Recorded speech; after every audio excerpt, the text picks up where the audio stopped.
जिस फिल्म के रिलीज से पहले उसके कंटेंट से ज्यादा उसकी कंट्रोवर्सी पर बहस हो रही हो, वहाँ आमतौर पर दो ही अंजाम होते हैं। या तो फिल्म पहले हफ्ते में ही दम तोड़ देती है, या फिर वही कंट्रोवर्सी उसे इतिहास रचने का रास्ता दिखा देती है। धुरंधर ने दूसरा रास्ता चुना। रिलीज से पहले सवाल उठे, क्या फिल्म ज्यादा डार्क है, क्या इसकी राजनीति बहुत ज्यादा शार्प है, क्या आदित्य धर इस बार जरूरत से ज्यादा सीरियस हो गए, और सबसे बड़ा सवाल, क्या रणवीर सिंह एक बार फिर खुद को री इन्वेंट कर पाएंगे। इन सवालों के बीच जब फिल्म रिलीज हुई तो पहले दिन का शोर सीमित था, लेकिन असली कहानी वहीं से शुरू हुई जहां ज्यादातर फिल्में खत्म हो जाती हैं। दूसरे और तीसरे हफ्ते में वर्ड ऑफ माउथ मजबूत हुआ, ओवरसीज मार्केट ने पकड़ बनाई और धीरे धीरे धुरंधर ने वो कर दिखाया जो सिर्फ चुनिंदा फिल्में ही कर पाती हैं।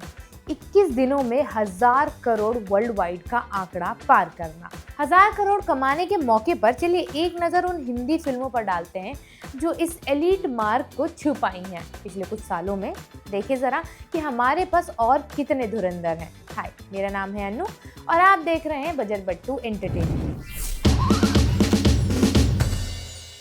आदित्य धर की फिल्म का 1000 करोड़ कमा लेना कोई छोटी मोटी बात नहीं है। बॉलीवुड जब अपने सबसे वीक पीरियड में चल रहा है, ऐसे में धुरंधर का बिजनेस और ग्रोथ एक लिहाज से वरदान बनकर सामने आया है।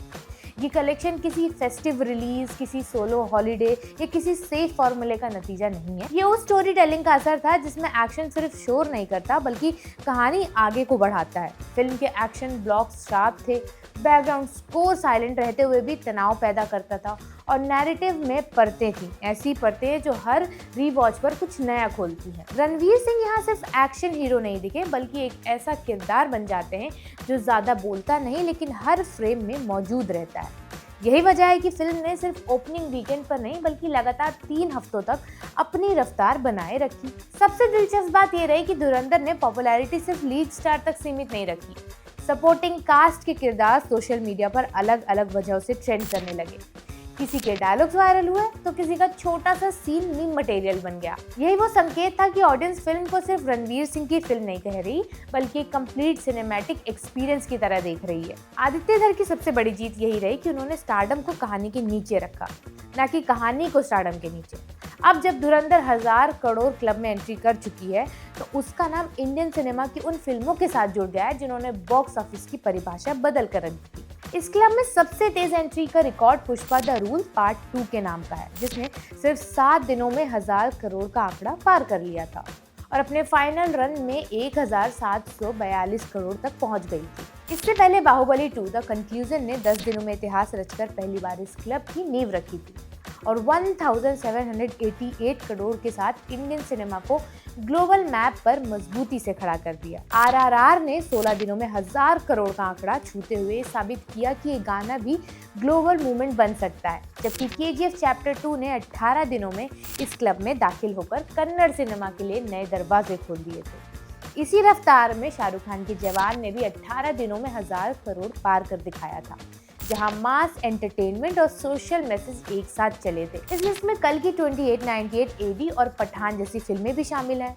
जिन्होंने थोड़े ज्यादा दिनों में सही लेकिन इस आंकड़े को पार करके दिखा दिया था कि स्केल और स्टार पावर अब भी कायम है। और फिर आती है दंगल, जिसने 158 डेज में 1000 करोड़ पार किए, लेकिन अंत में 2000 करोड़ से ज्यादा कमाकर ये साबित कर दिया कि जब कंटेंट इमोशनल और यूनिवर्सल हो तो वक्त भी उसका दुश्मन नहीं बन पाता।